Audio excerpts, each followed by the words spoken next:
Hello friends. स्वागत है आपका हमारे यूट्यूब चैनल आर के हिंदी कहानियों में। आज की कहानी है वैवाहिक जीवन की खुशियाँ। मेरी सहेली कविता की शादी की पहली सालगिरह की पार्टी में जाने के लिए रवि का देर से घर पहुंचना मेरा मूड बहुत ख़राब कर गया था।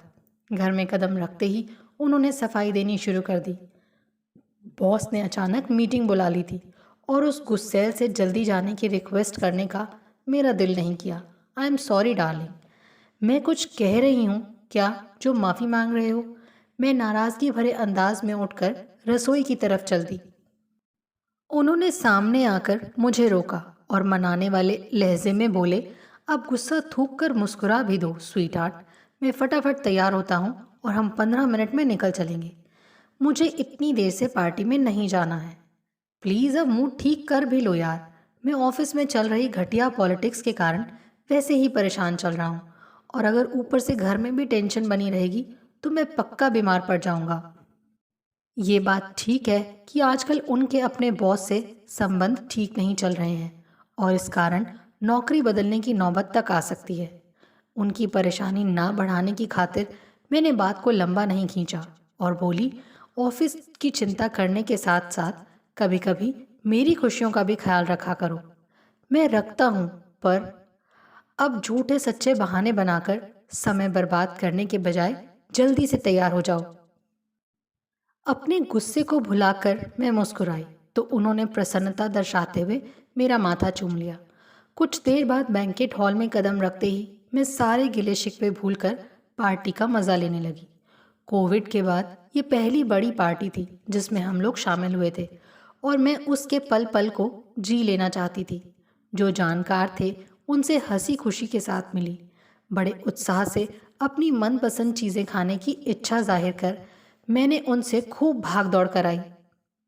उन्हें डांस करना ढंग से नहीं आता, इस बात की फिक्र किए बिना मैं हाथ पकड़कर उन्हें ज़बरदस्ती डांस फ्लोर तक खींच ले गई। यार, उल्टा सीधा डांस कराकर मेरा जुलूस मत निकलवाया करो। व्यायाम करने के अंदाज में डांस करते हुए उनकी आवाज़ में खींच के भाव साफ झलक रहे थे। शादी होने के पहले मेरी खुशी की खातिर तुम डांस कर लेते थे, तो अब क्यों एतराज़ करते हो जनाब? मस्ती से नाचते हुए मैंने मुस्कुराकर पूछा।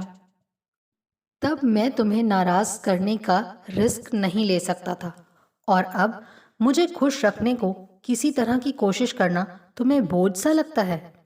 अब घर की मुर्गी दाल बराबर हो गई है। दिल पर चोट लगने का अभिनय करते हुए मैंने आंखें तरेरी तो वो खिलखिलाकर हंस पड़े। तुम गुस्से में बहुत प्यारी लगती हो। You mean beautiful?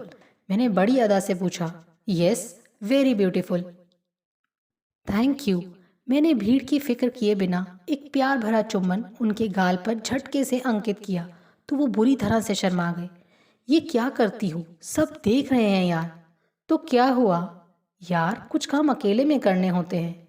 ओके, पर आई लव यू तो यहाँ कह सकती हूँ ना? Yes sure, I love you my darling.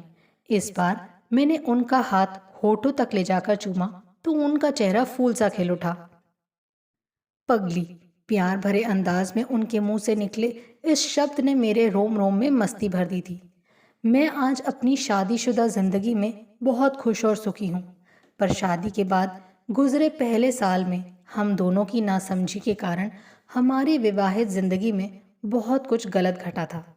वो बहुत जल्दी तरक्की करना चाहते थे। ये तो मैं शादी होने से पहले भी समझती थी, पर शादी होने के बाद मुझे उनका अपने करियर के प्रति बहुत ज़्यादा सीरियस होना खलने लगा था। ऑफिस की जिम्मेवारियों में उलझकर उनका आए दिन देर से घर आना तो मुझे बिल्कुल हजम नहीं होता था। शादी के बाद और भी बहुत कुछ बदल गया था। पहले मुझे अपनी बात मनवाने में कभी दिक्कत नहीं होती थी, पर प्रेमी से पति बनते ही वो अड़ियल इंसान में बदल गए थे। अपने माता पिता के कहने में आकर वो मेरी मर्जी के खिलाफ कुछ करते तो हमारे बीच झगड़ा ज़रूर होता। हमारे बीच बढ़ती अनबन की खबर मेरे मायके वालों को भी हुई, तो वो सभी अपनी अपनी समझ के अनुसार मुझे समस्याओं का हल समझाते। मेरे मम्मी पापा के उन्हें समझाने से बात ज़्यादा बिगड़ती गई, क्योंकि रवि को उनका हमारी ज़िंदगी में दखल देना बिल्कुल पसंद नहीं आता। दिलों के बीच दूरियां बढ़ने से हमारी जिंदगी में से रोमांस मरता जा रहा था। सेक्स संबंध अधिकतर मशीनी से हो गए। मैं खुद को कभी कभी इतना ज़्यादा फंसा हुआ महसूस करती कि विवाहित जिंदगी बहुत बड़ा बोझ लगने लगती। शादी को लेकर जो रंगीन सपने देखे थे, उनका टूटना मेरे मन को बहुत अखरता। उनके व्यवहार और नज़रिए में आए परिवर्तन को लेकर मेरी शिकायतें रोज़ रोज़ बढ़ती जाती थी। जब झगड़ा करने की ताकत अपने अंदर महसूस नहीं करती, तो मैं लंबे समय के लिए उनसे बोलचाल बंद कर देती। करीब 2 महीने पहले आई हमारी शादी की पहली वर्षगांठ पर मैं उनसे खफा होकर अपने मायके में रहने आई हुई थी। अपनी नाराजगी दिखाते हुए वो उस दिन जब शाम को मुझसे मिलने आए, तो उनका भी चेहरा तना हुआ था।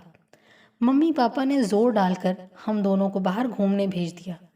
इत्तेफाक से हम उसी पार्क में घूमने पहुंचे जहां करीब 1.5 साल पहले उन्होंने शादी करने का प्रस्ताव मेरे सामने रखा था। पार्क में कदम रखते ही उस खास दिन की सुखद यादें मेरे परेशान मन में एकदम से ताज़ा हो उठी थी। रवि एक घुटना जमीन पर टिकाते हुए मेरे सामने बैठे और बड़े रोमांटिक अंदाज में मेरा हाथ चूमकर मुझसे पूछा था, मेरी जिंदगी में अपार खुशियां भरने के लिए क्या तुम मेरे संग 7 फेरे लेने को तैयार हो, नीरू? मुझे उनकी आंखों में अपने लिए बहुत गहरा प्यार नजर आया था। मैंने भी भाव विभोर होकर कहा, हाँ। तो वो खुशी से फूले नहीं समाये थे। उस दिन अपने प्यार को साक्षी बनाकर हमने एक दूसरे से वादा किया था कि अपने विवाहित जीवन में अपनी खुशियों को हमेशा बरकरार रखेंगे। मैं प्रपोज करने वाले दिन की यादों के संसार से तब उभरी जब रवि ने भावुक होकर मुझसे पूछा, हमारी जिंदगी में सब कुछ इतना गलत क्यों हो रहा है नीरू? मैं तुम्हें अब भी बहुत प्यार करता हूँ, पर फिर भी हम एक दूसरे से इतनी दूर क्यों होते जा रहे हैं? उनकी आंखों में छलक आए हुए आंसुओं को देखकर मुझे तेज झटका लगा था। मैंने उनके सवाल का जवाब देने की कोशिश कई बार की, पर मेरे मुंह से एक शब्द भी नहीं निकला। अचानक ही मेरा अपने ऊपर से नियंत्रण टूट गया और मेरी आंखों से भी आंसू बह निकले। उन्होंने बाहें फैलाई तो उनकी छाती से लगकर मैं जोर से रो पड़ी थी। उनके आंसू पहुंचते हुए मैंने उस शाम मन ही मन ये महत्वपूर्ण संकल्प किया कि रवि के प्रति बहुत तीव्रता और ताकत से उठ रहे खुशी और प्यार के एहसास को भविष्य में कभी मरने नहीं दूंगी, जो हमारे विवाहित जीवन की खुशियों को तबाह कर रहे थे। मैं भविष्य में उन हालातों की गुलाम बनकर जीने के लिए बिल्कुल तैयार नहीं थी। मेरे इसी संकल्प ने मेरी जिंदगी, मेरे नज़रिए और व्यवहार को पूरी तरह से बदल डाला है। किसी भी कीमत पर रवि के साथ अपने संबंध अच्छे रखकर अपने विवाहित जीवन की खुशियों को बनाए रखना अब मेरे लिए बेहद महत्वपूर्ण हो गया है। अब मुझे उनकी किसी बात या काम पर गुस्सा आता है तो उसे दिखाने से मैं कतई संकोच नहीं करती, पर वो मेरे आगे पीछे घूमते हुए मुझे मनाएं, ऐसी अपेक्षा अब मैं नहीं रखती। जिस इच्छा के कारण मन चोट खाकर बार बार दुखे और घर में टेंशन जन्मे, उसे मन में पालने से क्या फ़ायदा। उल्टा अब वो अगर मुझसे किसी कारण नाराज़ हो जाते हैं तो जल्दी से जल्दी उचित अवसर ढूंढकर मैं उन्हें मनाने से नहीं चूकती। मुझे उनकी नाराज़गी की फिक्र नहीं, अपने हाव भाव से ऐसा दर्शाकर उनके अहम को ठेस पहुंचाने की ना समझी अब मैं नहीं दिखाती। शिकायतें, नाराज़गी और रूठना मनाना तो खैर हमारी ज़िंदगी में हमेशा चलता ही रहेगा, पर इन सब के कारण अब मैं हमारी खुशियों को ग्रहण नहीं लगने देती हूँ। रवि के साथ बिताए पलों से निकल रहे हर खट्टे मीठे अनुभव का भरपूर आनंद लेने से मुझे मेरी कोई अधूरी रह गई कामना या टूटी उम्मीद अब नहीं रोक पाती है। पार्टी वाली इस रंगीन रात का भरपूर फायदा उठाने के लिए हमने कविता और उसके पति से जल्दी विदा ली और घर लौट आए। रवि की आंखों में नजर आ रहे मौज मस्ती के भाव साफ कह रहे थे कि उस रात मेरे जल्दी सो जाने का कोई चांस नहीं था। आपको हमारी ये कहानी कैसी लगी, प्लीज़ कमेंट करके ज़रूर बताइए। अगर आप इस चैनल पर नए हैं तो इसे सब्सक्राइब करें और शेयर करें। Thank you.